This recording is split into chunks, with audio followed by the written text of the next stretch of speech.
Live లో ఉన్నారు. అలానే మా ఏపీ బ్యూరో చీఫ్ రామారావు కూడా మనతో పాటు లైవ్ లో సిద్ధంగా ఉన్నారు. సతీష్ చెప్పండి, కాంగ్రెస్ పార్టీలో చేరడం అయితే జరిగింది. చేరిన తర్వాత షర్మిల చేసినటువంటి కామెంట్స్ కావచ్చు మనం విన్నాం. అయితే కాంగ్రెస్ పార్టీ ఆమెకు ఎలాంటి బాధ్యతలు అప్పచెప్పేటువంటి అవకాశం ఉంది? అక్కడ చేరుకున్నటువంటి వైఎస్ఆర్టీపీ నాయకులు కావచ్చు, కాంగ్రెస్ సీనియర్లు ఏమంటున్నారు? ఎస్ శ్రీహరి, ఎటకేలకు వైఎస్ఆర్టీపీ పార్టీని కాంగ్రెస్ పార్టీలో షర్మిల విలీనం చేశారు. ఆమెకు కాంగ్రెస్ ఏఐసీసీ అధ్యక్షుడు మల్లికార్జున ఖర్గే, అదేవిధంగా రాహుల్ గాంధీ సమక్షంలో పార్టీ కండువా కప్పి ఆమెను సాధారణంగా పార్టీలోకి ఆహ్వానించారు. ప్రధానంగా ఆమె మీడియాతో మాట్లాడుతూ కూడా కొద్దిసేపటి క్రితమే పార్టీ కోసం ఎక్కడైనా పనిచేసేందుకు తను సిద్ధంగా ఉన్నాను, అండమాన్ నికోబార్ కావచ్చు, తెలంగాణ కావచ్చు, ఎక్కడైనా పనిచేసేందుకు సిద్ధంగా ఉన్నాను, పార్టీ ఏ ఆదేశాలు జారీ చేస్తే ఆదేశాలకు అనుగుణంగానే వర్క్ చేసుకుంటూ ముందుకు వెళ్తామని చెప్తున్నారు. ఇక ప్రధానంగా ఆమె స్టేజ్ పైన మాట్లాడిన సందర్భంలో కొన్ని అంశాలు చూడొచ్చు. చాలా కీలకమైన అంశాలు చేసింది. వైఎస్ రాజశేఖర రెడ్డి కాంగ్రెస్ పార్టీలో గొప్ప నేతగా ఉన్నారు. కాంగ్రెస్ పార్టీకి ఆయన ఎన్నో సేవలు అందించారు. రాజశేఖర రెడ్డి కళ కూడా రాహుల్ గాంధీ ప్రధాని కావడం, అందుకు ఆశయాలకు అనుగుణంగా కూడా నేను పనిచేస్తానని కూడా చాలా స్పష్టంగా చెప్పారు. ఇక పార్టీకి సంబంధించి ముఖ్యంగా అన్ని వర్గాలను కలుపుకుంటూ ముందుకు వెళ్ళాలి, అందరినీతో కలిసి పనిచేస్తుందని చెప్తారు. ఒక క్రిస్టియన్గా మణిపూర్ చర్చిల్లో దగ్ధంపై ఆమె స్పందించారు. పెద్ద ఎత్తున మణిపూర్లో ఒక విధ్వంసకాండ మొదలైంది, అలాంటి పాండ్లను కూడా చూస్తూ ఊరుకోలేమో అనే అంశాన్ని కూడా చెప్పింది. భారత్ జోడో యాత్ర ద్వారా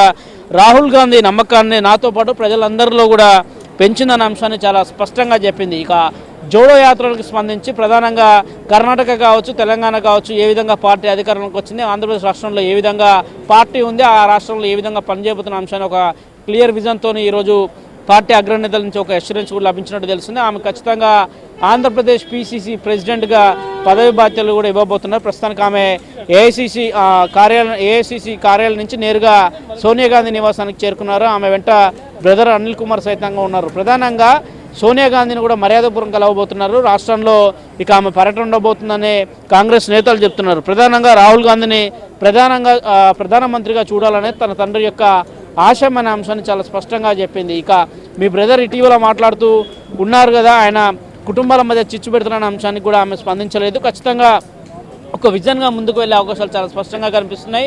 ఖచ్చితంగా ఆంధ్రప్రదేశ్ రాష్ట్రంలో రానున్న రోజుల్లో కాంగ్రెస్ పార్టీకి కొంత మంచి రోజులు వస్తాయనేది కూడా నేతలు చెప్తున్నారు. ఆమె వెంట కాంగ్రెస్ పార్టీకి సంబంధించిన నేతలు పెద్ద ఎత్తున కూడా వైఎస్ఆర్టీపీ నేతలతో కూడా కాంగ్రెస్ కార్యాలయం చేరుకున్నారు. కాంగ్రెస్ కార్యాలయంలో ఆమెతో పాటు మరికొంతమంది కూడా కండువా కప్పుకున్నారు. పార్టీ నేతలను ఉద్దేశించి ఆమె స్టేజీ పైన మాట్లాడుతూ ఎక్కడైనా పనిచేసేందుకు నేను సిద్ధంగా ఉన్నాను, అది తెలంగాణ కావచ్చు, అండమాన్ నికోబార్ కావచ్చు, ఆంధ్రప్రదేశ్ రాష్ట్రం కావచ్చు, దాదాపు ఏ రాష్ట్రంలో పార్టీ ఏ బాధ్యతలు అప్పగించినా ఖచ్చితంగా ఆ బాధ్యతలు నెరవేరుతాం అనేది ప్రధానంగా షర్మిల మాటల్లో చెప్తున్న అంశం. ఖచ్చితంగా ఇక రాష్ట్ర రాజకీయాల్లో కాంగ్రెస్ పార్టీని కూడా కొంత జోరుగా ముందుకు తీసుకెళ్లే విషయంలో రాజశేఖర రెడ్డి తనయురాలుగా వైఎస్ షర్మిల పాత్ర ఉండబోతుందనేది స్పష్టమవుతుంది.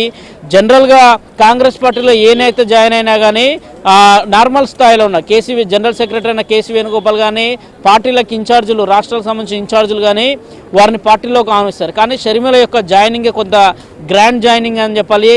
అగ్రనేత అయిన అధ్యక్షుడు మల్లికార్జున ఖర్గే కావచ్చు, అగ్రనేత అయిన కీలక నేతగా ఉన్న రాహుల్ గాంధీ కావచ్చు, వీరంతా కూడా వచ్చి స్టేజ్ మీదనే షర్మిలకు కాంగ్రెస్ కండువా కప్పి పార్టీలోకి ఆహ్వానించారంటే ఆమెకు ఎంత ప్రాధాన్యత పార్టీ ఇస్తుందో చూడవచ్చు. దాదాపు ఆమె మాట్లాడుతున్నంతసేపు స్టేజ్ పైనే జైరాన్ రమేష్ కావచ్చు, కాంగ్రెస్ పార్టీ ఇన్ఛార్జ్ మాణిక్యం ఠాగూర్ కావచ్చు, కాంగ్రెస్ పార్టీ రాష్ట్ర పీసీసీ ప్రెసిడెంట్, వీరంతా నేతలు కూడా ఉన్నారంటే ఖచ్చితంగా ఆమెకు భవిష్యత్తులో రాష్ట్రంలో మంచి ప్రాధాన్యత కల్పించే అవకాశం చాలా స్పష్టంగా కనిపిస్తుంది. Right thank you Satish.